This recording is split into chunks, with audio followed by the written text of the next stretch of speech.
Hi hello అందరికీ నమస్కారం. Welcome to our channel. నేను ఆదిత్య.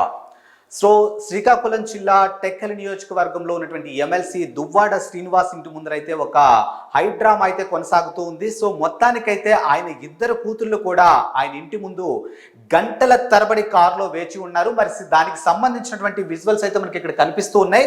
సో గంటల తరబడి తన ఇద్దరు కూతుళ్ళు అక్కడ వెయిట్ చేస్తూ ఉన్నా, తన ఇద్దరు కూతుళ్ళు పడిగాపులు కాస్తున్నా కూడా కనీసం ఎమ్మెల్సీ దువ్వాడ శ్రీనివాసరావు బయటకు రావడం కానీ తన కూతుర్ని కలవడం కానీ ఎట్టి పరిస్థితుల్లోనూ జరగలేదు. సో మరి మొత్తానికైతే కుటుంబంలో అంతర్గత తగాదాలు ఏదో జరుగుతున్నాయి, కుటుంబంలో ఏదో ప్రాబ్లమ్స్ అయితే ఉన్నాయి అని స్పష్టంగా అర్థమవుతుంది. సో మరి ఇప్పటికే ఏపీలో వైఎస్ఆర్సీపీ అధికారం కోల్పోయిన తర్వాత ఆ పార్టీకి దెబ్బ మీద దెబ్బ తగులుతున్న తరుణంలో ఇప్పుడు ఎమ్మెల్సీ దువ్వాడ శ్రీనివాసరావు అంశం ఏదైతే ఉంది ఇది కూడా ఒక హాట్ టాపిక్ గానే మారింది. సో మరి దీన్ని పార్టీ విషయం పక్కన పెడితే వాళ్ళ కుటుంబంలో ఏదో జరుగుతుంది, కుటుంబ తగాదాల కారణంగానే తను బయటకు రావడం లేదు, కూతుర్ని కలవడం లేదు అనే ఒక అంశం అయితే మనకి ఇక్కడ కనిపిస్తుంది. సో ఇప్పటికే ఇద్దరు ఆడకూతుర్లు కారులో ఇంటి ముందర గంటల తరబడి వెయిట్ చేస్తూ ఉన్నా కూడా కనీసం ఎమ్మెల్సీ దువ్వాడ శ్రీనివాసరావు బయటకు రావడం కానీ అసలు ఏంటి జరిగింది అని మాట్లాడడం కానీ అయితే జరగలేదు. కనీసం తన కూతుర్ని లోపలికి పిలిపించి మాట్లాడడం కూడా అయితే ఇక్కడ జరగలేదు. సో మరి మొత్తానికైతే దువ్వాడ శ్రీనివాసరావు ఇంటి ముందు అయితే ఒక హైడ్రామా కొనసాగుతుంది నిన్నటి నుంచి. సో మరి ఏం జరిగి ఉంటుంది, మొత్తానికి కుటుంబ తగాదాలు అయి ఉంటాయా లేకపోతే దీన్ని రాజకీయ కోణంలో చూడాలా అనే అంశం అయితే ఇప్పటికి ఏ విధంగా బయటకైతే రాలేదు. కానీ ఇద్దరు ఆడకూతుర్లు మాత్రం ఇంటి బయట వెయిట్ చేయడం, ఇంటి బయట ఉండడం మాత్రానికి జనసేన వాళ్ళు దీని గురించి మాట్లాడుతూ ఉన్నారు. సో దీనికి సంబంధించినటువంటి విజువల్స్ ఏంటి, అక్కడ జనసేన వాళ్ళు దీన్ని కంప్లీట్ గా విమర్శిస్తూ ఉన్నారు. సో దానికి సంబంధించినటువంటి విజువల్స్ ఒకసారి చూద్దాం. సో అసలు జనసేన నాయకులు ఈ అంశం మీద ఏం మాట్లాడారో ఒకసారి చూసేద్దాం. సో దీనికి సంబంధించి జనసేన నాయకులు విమర్శించడం జరిగింది. సో దానికి సంబంధించినటువంటి బైట్స్ అయితే ఉన్నాయి, ఒకసారి ఆ బైట్స్ ఏంటో చూసేద్దాం. సో టెక్కలి నియోజకవర్గం ఎమ్మెల్సీ దువ్వాడ శ్రీనివాసరావు ఇంటి ముందు జరుగుతున్నటువంటి హైడ్రామా గురించి జనసేన నాయకులు అయితే కంప్లీట్గా విమర్శించడం జరిగింది. సో దీనికి సంబంధించినటువంటి బైట్స్ ఒకసారి చూద్దాం, జనసేన నాయకులు ఏం మాట్లాడుతున్నారో ఒకసారి చూద్దాం. టెక్కలి నియోజకవర్గంలో నిన్న దువ్వాడ శ్రీనివాస్ ఇంటి వద్ద హైడ్రామా నడిచింది. ఒక ఎమ్మెల్సీగా శ్రీకాకుళం జిల్లా తరపున ప్రాతినిధ్యం వహిస్తున్నటువంటి ఎమ్మెల్సీ దువ్వాడ శ్రీనివాస్ నిజంగా చాలా నిజమైన పని చేశాడని టెక్కల్లో కోడి కూర్చున్నారు జనాలు.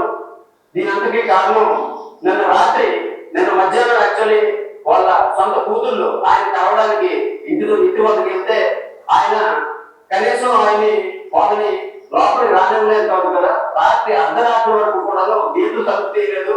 అలాగే కన్న కూతుళ్లను రోడ్డు మీద విడిచిపెట్టేశాడు. దానికి కారణం ఏంటంటే ఆయన అదే ఇంట్లో వేరే మనిషితో కుడుకుతున్నాడు.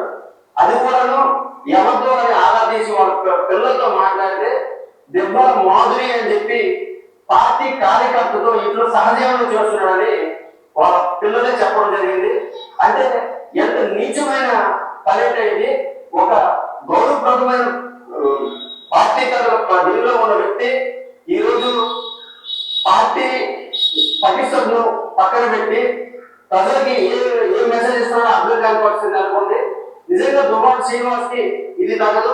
ఆయన భార్యని పిల్లల్ని రోడ్లు పడేసి ఆయన ఒక గౌరవ ఎమ్మెల్సీగా ఎలా కొనసాగలరు? ఇది కొనసాగే అవకాశం లేదు. ఆయన ఎమ్మెల్సీగా కొనసాగే అవకాశం లేదు. ఆయన తక్షణమే రాజీనామా చేయాలి. అసలు ఆయన రాజకీయాలకి అనర్హుడు. దీనిపైన ఆయన ఇమీడియట్ గా రాజీనామా చేయకపోతే దీన్ని మేము పై స్థాయి వరకు తీసుకెళ్తాం. ఖచ్చితంగా ఆయన అక్రమ సంబంధం పెట్టుకుని ఇలాంటి రాజకీయాలు చేయడానికి ఆయనకి అనర్హుడు. అసలు ఇలాంటి వ్యక్తి మా టెక్కలి నియోజకవర్గంలో ఉండడం కూడా మాకు చాలా సిగ్గుచేటు. ఇలాంటి వ్యక్తిని మేము యాక్సెప్ట్ చేయాలనుకోవట్లేదు. గత 20 సంవత్సరాల నుంచి ఎమ్మెల్యేగా పోటీ చేసి ఈ రోజు ఆ పార్టీ పెట్టిన ఫిక్స్తో ఎమ్మెల్సీగా ఉన్నాడు. ఆయనకి అసలు అనర్హత ఈరోజు ఎస్, చూశారు కదా, నేరుగా అక్కడ నుంచి మనకి ఒక బయట అయితే రావడం జరిగింది. సో టెక్కల్ నియోజకవర్గంకి ఎమ్మెల్సీకి సంబంధించినటువంటి దువ్వాడ శ్రీనివాస్ ఇంటి ముందు హైడ్రామాకి మెయిన్ రీజన్ ఏంటో ఇప్పుడు జనసేన నాయకులు, జనసేన కార్యకర్తలు తెలియజేయడం జరిగింది. సో ఆయన ఆ వైఎస్ఆర్సీపీ పార్టీకి సంబంధించినటువంటి ఎవరైతే ఒక కార్యకర్త ఉందో మాధురి అనే ఒక ఆవిడతోని ఆయన అక్రమ సంబంధం పెట్టుకున్న కారణంగానే ఈరోజు తన ఇద్దరు కూతుర్ని ఇంట్లోకి రానివ్వకుండా దాదాపుగా గంటల తరబడి ఇంటి ముందు కనీసం గేట్ కూడా ఓపెన్ చేయకుండా ఇద్దరు ఆడకూతుల్ని ఇంటి బయట వెయిట్ చేయించడం జరిగింది అనే అంశం మనకైతే ఇక్కడ స్పష్టంగా కనిపిస్తుంది. మరి ఎమ్మెల్సీ అనే ఒక హోదాలో ఉండి ప్రజలకు చెప్పాల్సిన ఒక హోదాలో ఉండి, ప్రజలకు మంచి చేయాల్సిన హోదాలో ఉండి, నలుగురికి ఆదర్శంగా ఉండాల్సినటువంటి హోదాలో ఉండి ఆయన ఈరోజు ఇలా పార్టీలో ఉన్నటువంటి ఒక కార్యకర్తతోని అక్రమ సంబంధం పెట్టుకొని తన సొంత కూతుళ్ళని, తన భార్యను కూడా ఇంట్లోకి రానివ్వకుండా ఇలా వెయిట్ చేయించడం అనేది నిజంగా ఇది బాధాకరమైన విషయం.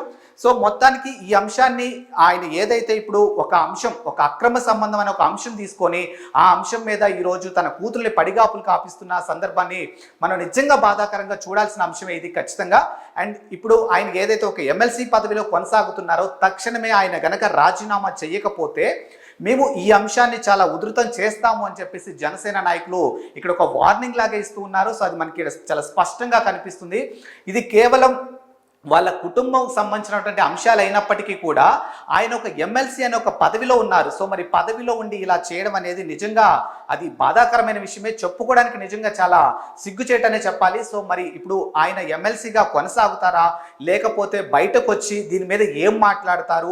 అండ్ ఇప్పుడు ఆయన ఎమ్మెల్సీగా ఉంది వైఎస్ఆర్సీపీ పార్టీ తరపున కాబట్టి పార్టీ అధినేత జగన్మోహన్ రెడ్డి ఈ అంశం మీద ఏమైనా స్పందిస్తారా, లేకపోతే ఆయనే నేరుగా పిలిపించి బాబు ఇంకా నువ్వు రాజీనామా చేయాల్సిందే తప్పదు, ఎందుకంటే నీ సొంత కూతుర్లే, నీ కన్న కూతుర్లు, నీ కడుపున పుట్టినటువంటి కూతుర్లే ఈరోజు నీ ఇంటి ముందు పడిగాపులు కాసే స్థితికి నువ్వు వచ్చావు అని అంటే నిజంగా నువ్వు తప్పు చేసావేమో, అందుకే నీ కూతుర్లు ఈరోజు రోడ్డు మీదకి వచ్చి మీడియా ముఖంగా తెలియచేయడం జరుగుతుంది. సో మా నాన్న అక్రమ సంబంధం పెట్టుకున్నారు, అందుకే మమ్మల్ని లోపలికి రానివ్వడం లేదు, ఈ అంశం గురించి మేము ప్రశ్నించడానికే వచ్చాము, ఆ అంశం గురించి మేము ప్రశ్నించడానికి వస్తున్నందుకే మమ్మల్ని ఈరోజు గేటు బయట ఆపడం జరిగింది అని చెప్పేసి ఆడకూతుళ్ళు మీడియా ముఖంగా తెలియచేయడం జరుగుతుంది. కాబట్టి సో మొత్తానికి ఈ అంశం మీద జనసేన కార్యకర్తలు ఏదైతే ఒక అంశాన్ని తీసుకొచ్చి ఇప్పుడు దీన్ని బయటికి రావడం జరిగిందో, సో ఈ అంశం మీద ఆయన గనక ఖచ్చితంగా రాజీనామా చేయకపోతే మాత్రం ఈ అంశాన్ని మేము చాలా ఉధృతం చేస్తామని చాలా స్పష్టంగా తెలియజేయడం జరుగుతుంది.